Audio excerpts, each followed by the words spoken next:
You're listening to PetLifeRadio.com.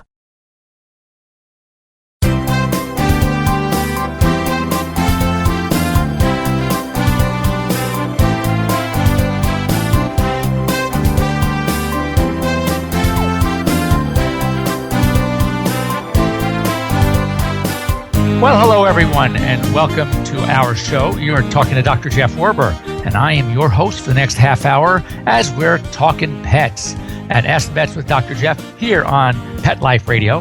And I am, if not the only, certainly one of the few live shows here on PetLifeRadio.com. So if you want to go ahead and call in a question, you can do so at 877-385-8882, or you can go ahead and just drop me a little note. Just type in Dr. Jeff at PetLifeRadio.com, and we will get to your questions. You know, we have to, of course, thank our sponsors, and we are here because of ProSense Pet Products, veterinary quality products available to you at the mass market, and that includes Walmart and Target and Walgreens. So instead of going to your doc, if you want to buy some really good wellness, skin and coat care, ear care, oral care products for your pets, go on and pick up your ProSense. Well, and for those of you that call and ask us a question here on Pet Life Radio, we will send you a ProSense pet product. So not only is my advice free, you will get a prize for calling in, because we want to hear from you. We want to share problems you're having, because, you know, it's interesting. People are so embarrassed sometimes and afraid to ask a question, but I can guarantee one thing, that there are many listeners out there that are hearing these questions and saying, oh my God, I was going to call and ask about that same thing, but I just didn't want to call. You're going to find out that so many of you share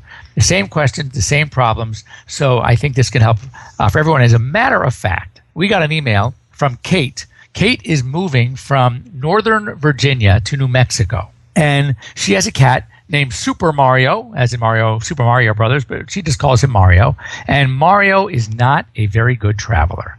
And Kate was wondering, what should she do? Should she brave Mario in the car? Either she or her husband or her kids are going to drive the cars across country, or whoever's not going to drive, should they fly him? And of course, nervous about the flying as well. And I asked her, well, how does he do in the car? Well, let's put it this way. She says it's about a 15-minute ride to her vet hospital, and this poor Mario is screaming in the car the whole 15 minutes. So you can imagine what Mario's going to be like driving from Virginia to New Mexico. I said, throw him in the plane, even if you have to put him in the bottom. No, we did explain seriously that, you know, if you have a pet that's not a great traveler, there are ways that you can get your pet used to, say, a car. And that is that it's a behavioral technique that we are first going to call to desensitize. We're going to desensitize the pet to the car, and then counter condition, which means we are going to actually, at least try, to get that dog or cat to like the car. So the way we do it is, again, through positive reinforcement. You know, I'm a big fan of positive reinforcement, and I'm also an okay fan when it comes to treats, when it comes to positive reinforcement, at least at the beginning. I always recommend coupling the treat with hugs and kisses and good boy, good boy, good girl, good girl. And then ultimately you can sort of wean off on the treats. But to start, we're going to treat. So again, what I would have Kate do with the cat, with Mario, is take Mario and put him in the car, put him in his carrier, however you're going to do it, start the engine, sit there for a minute, get Mario out of the car, and then go back in the house into a nice, comfortable area, give some pats, a little food reward, a little treat, a little piece of turkey or something, and life is grand. And every day, you spend a little bit more time in the car, a little bit more time in the car. Maybe at first it's a couple of minutes until you get to the point where you can go 10 minutes. Now, again, you haven't even left the driveway yet, but you're just getting your pet acclimated, used to the car. Then what you do is on the next day, you're going to roll out of the driveway, put the car back in drive, go right back into the driveway, and then do the same thing. Each time, a little bit more, until you can go around the block, until you can stop at your local supermarket, ultimately go to the veterinarian. But every time, it's fun, it's reward, it's hugs and kisses, etc. And most dogs, for example, that don't travel well, it's not, they might even vomit. It's not true motion sickness that gets them. It's the anxiety. So you could use like Bonine or Meclizine, which are motion sickness medications. People take them for vertigo. But the key really is you want to control the anxiety. And to control the anxiety, we have to make this fun. So if you want it to take a long trip, you have to make it fun. You need to stop regularly. You need to make sure there's got to good bathroom breaks. Give them some good stuff in the car to play with. Don't ignore them. Keep them in a harness and locked into a seatbelt. or in their carrier.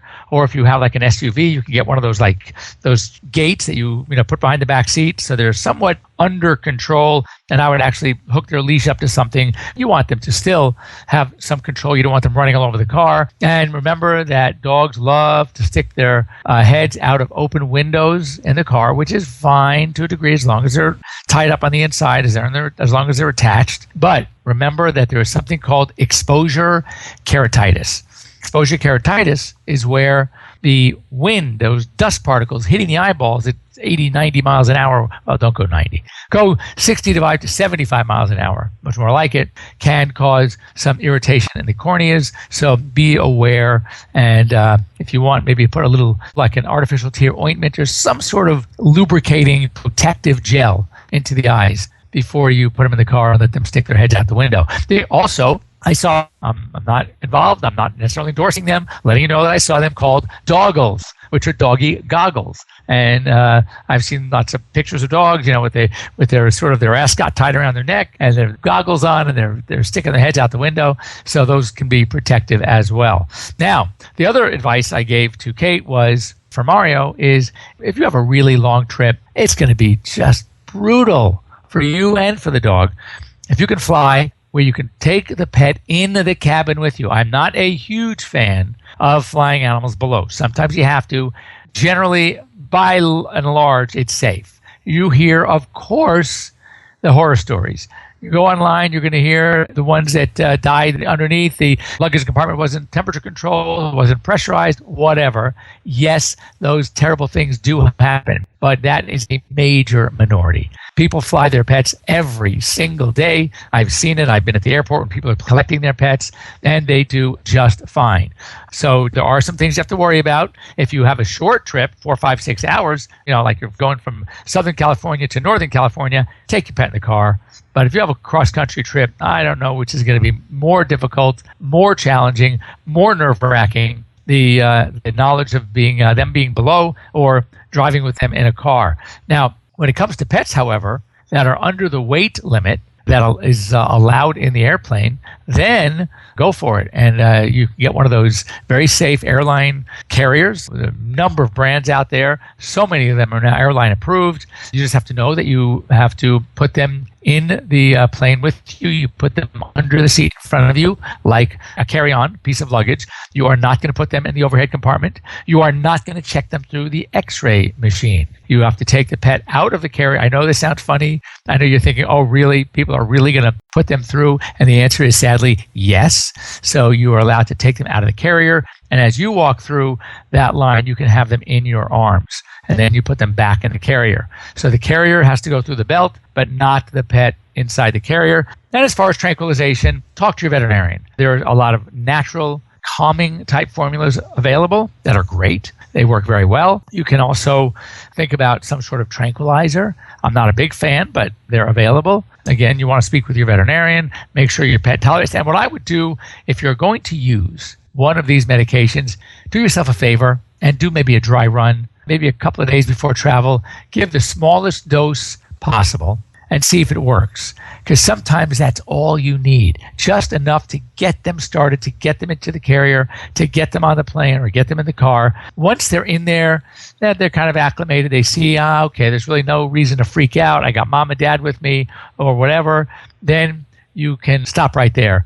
I usually give people in the smallest amount quantity and give them a few repeat doses just in case the pet starts to freak. But I have to tell you, I have been lucky enough where, I don't think the pet was lucky once they found out I was a veterinarian, but I've been lucky enough to sit next to people randomly in a plane with their pets, and they do just fine. Here are some tricks that you don't want to share with very many people, but flight attendants, some of them are really nice, really cool, and some of them aren't. Suffice it to say.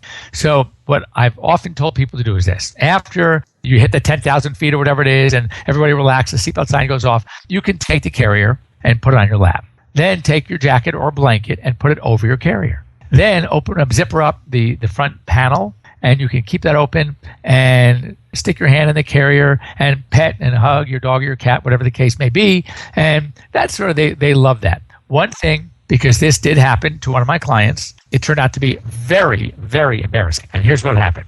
She had the carrier on her lap, and she had a little Chihuahua, and she's got her hand inside the carrier, and the Chihuahua's relaxed, and she's relaxed, and it kind of reminds me of that scene, the movie National Lampoon's Vacation, where the camera shoots on the kids in the back seat, and they're sleeping all peacefully, and then it goes on Beverly D'Angelo, and she's sleeping peacefully. Then it shoots on Chevy Chase who's driving the car, and there he is, head back, snoring away, right? Well, she fell asleep, and her little dog decided to get up and had to go to the bathroom. So while the owner is sleeping, the dog jumps out of the bag, out of the carrier, takes a walk down the aisle. All of a sudden, she gets a nudge by the guy sitting next to her, says, you have that little Chihuahua? And she goes, yeah, because of course the carrier is under the blanket. Well, yeah, he just took a dump in the middle of the aisle. So you want to make sure that this does not happen to you. She was rather embarrassed. So while you ponder that scene of having her getting up, collecting her little dog, cleaning up a poop in the middle of an aisle in first class, we're going to take a quick break, and we'll be back in a second once again. You're here with Dr. Jeff at Ask the Vets with Dr. Jeff here on Pet Life Radio. And again, our sponsor is ProSense, and we'll be back in just a minute. We'll be right back, right after these messages. Stay tuned. Your dog digs a hole under your fence, and the next thing you know, protect your pets with Dig Defense, the amazing new product that keeps your pets in the yard. Dig Defense is safe, fast, and easy. Each unit is made from 4-gauge galvanized American steel and can be used for repairing digouts, filling gaps, or to hold fences down so pets can't get under them. Dig Defense provides peace of mind that your pets are contained humanely and safely. Visit digdefense.com today. DIGDEFENCE.com. I'm not much of a reader, but I do wish I were more well-read. There are so many great books coming out. I wish I could find a way to keep up. Audible.com makes it easy to stay well informed and catch up on your reading simply by listening. Audiobooks from Audible turn downtime into uptime. You'll be more productive and become well read. Now I'm able to catch up on all the great books I've been wanting to read. With Audible, I feel smarter. Pet Life Radio listeners, try Audible.com now and get your first 30 days of Audible Listener Gold membership plan free. And get a free audiobook. Choose from over 100,000 titles. To get this great deal, go to audibledeals.com. That's audibledeals.com.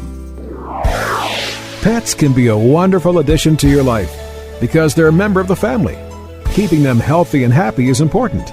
Pet Life Radio presents The Pet Doctor with veterinary media consultant and veterinarian Dr. Bernadine Cruz.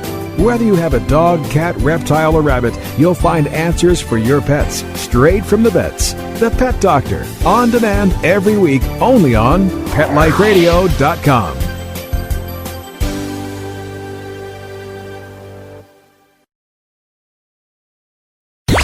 Let's talk pets. Let's talk pets On Pet Life Radio. Pet Life Radio. PetLifeRadio.com.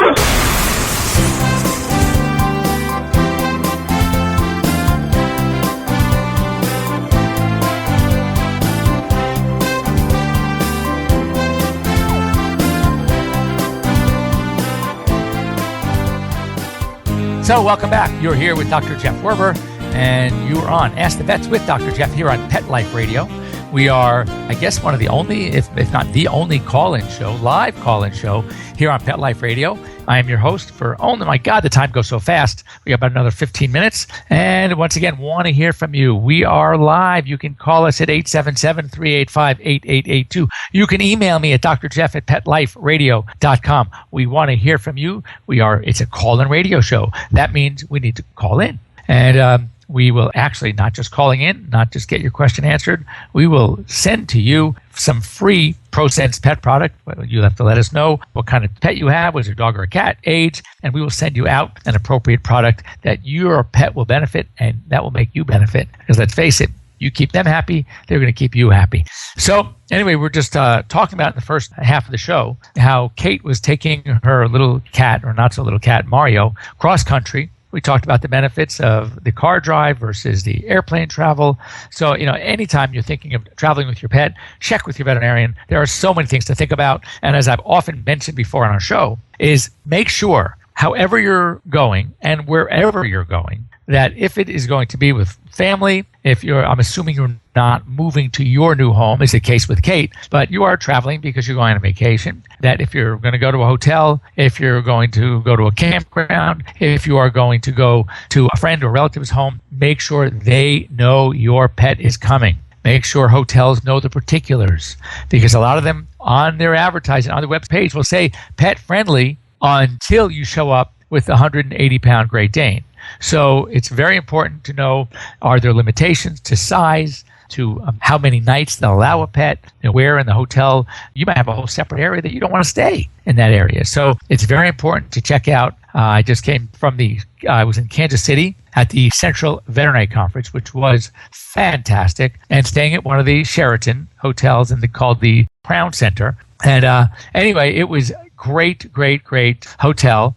And, I realized I didn't know this, but they call it the Crown Center is not because the guy who came up with the area, or not because it's named after some guy named Crown, but it is kind of named after a company, and a company that was founded right there in Kansas City, whose main headquarters is Kansas City. And I'll give you a hint. They're a very popular company. It allows people to stay in touch with each other. It sponsors some really cool stories you might see on TV.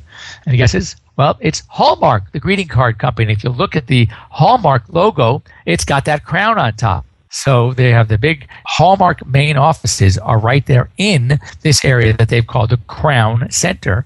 And it's really cool. There's a huge mall, of course, with a tremendous Hallmark store within this mall.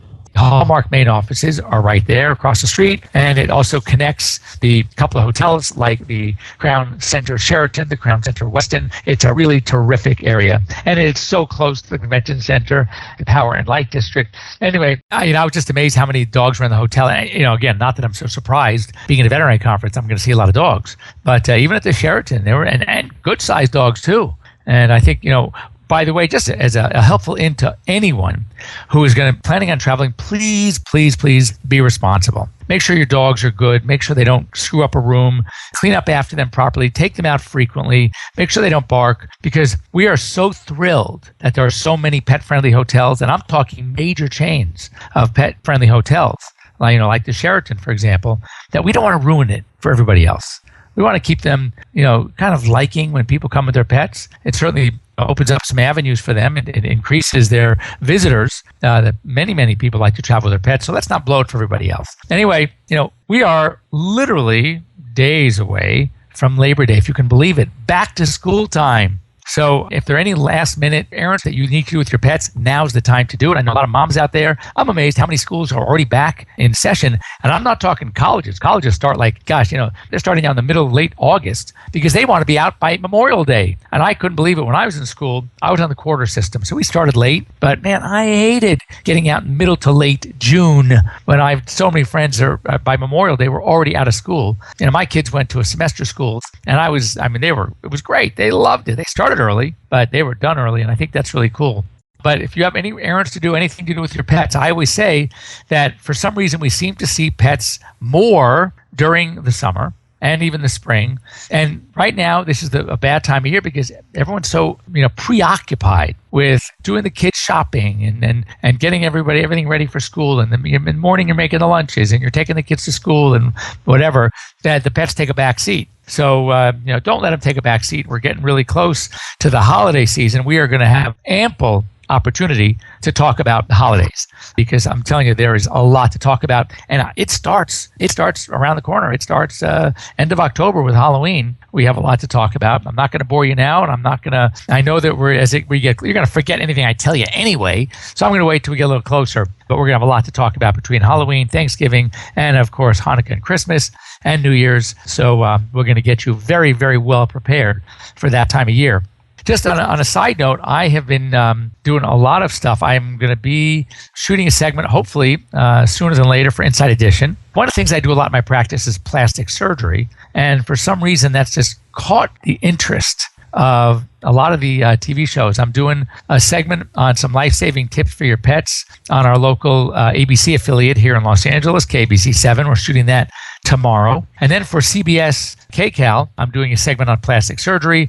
And then we're also trying to put together a national piece. I'm going to go to New York in early October to do a show all about plastic surgery as well as Inside Edition. And Inside Edition might come in and film one or two of the procedures that I'll be doing. But I have a really cool one coming up. And any of you that have spaniels, especially Cocker Spaniels, you know that you are somewhat the slave to their ears, because Cockers have terrible ear problems. Well, when these ear problems go unchecked for too long, we start seeing permanent damage to the ear canal. If we can catch that damage fairly early, where we're noticing changes, but they haven't extended all the way down into the very short horizontal canal, we can actually remove the vertical ear canal. We call it a vertical ear canal ablation, where we take away the vertical portion of the ear canal, leaving just the short horizontal portion. And that's, in essence, what we do is we take the canine ear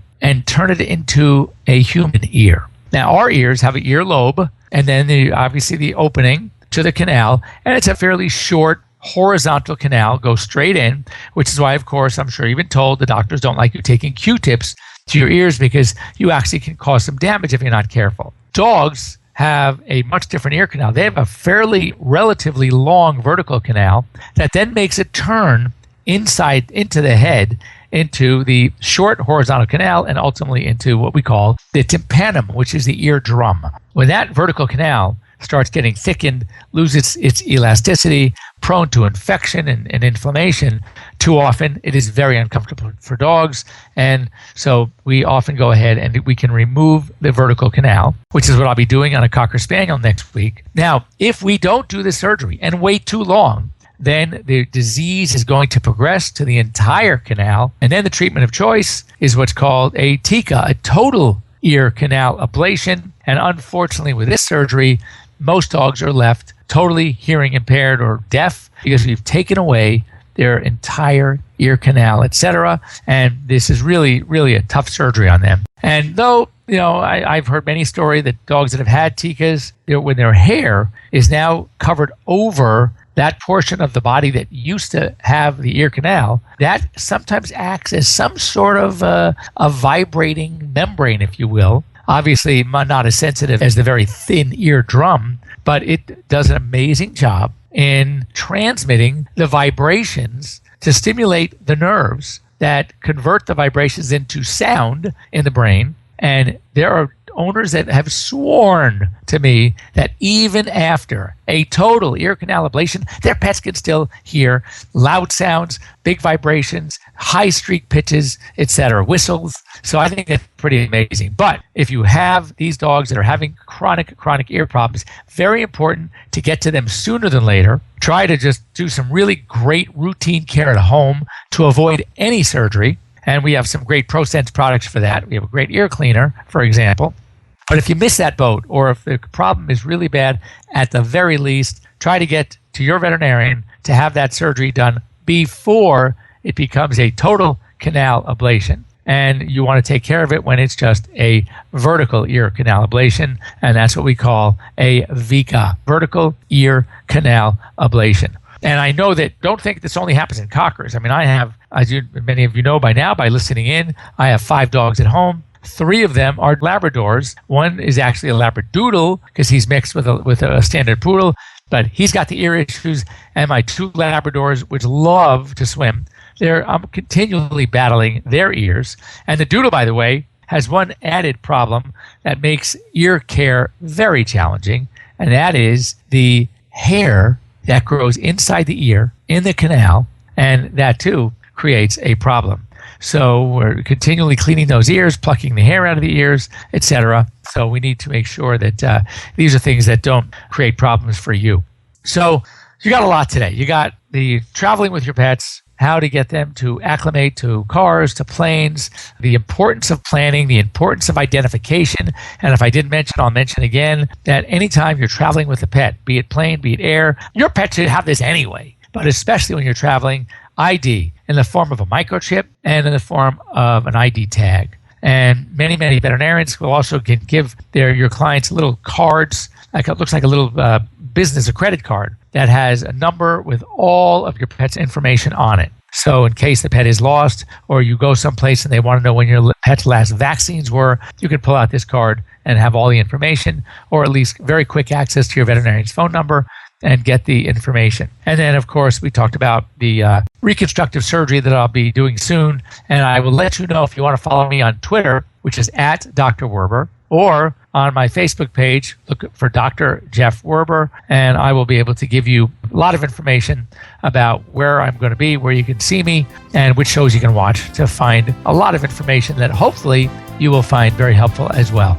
So it's about that time to go. I want to thank you for joining me here on Ask the Vet with Dr. Jeff on Pet Life Radio. I am your host, Dr. Jeff Werber. I want to thank my sponsors, ProSense Pet Products, Walmart, and we will be here next week on Thursday at 1 p.m. Pacific Standard Time or Daylight Time and 4 o'clock Eastern Time. Thanks for joining me. Let's Talk Pets every week on demand, only on PetLifeRadio.com.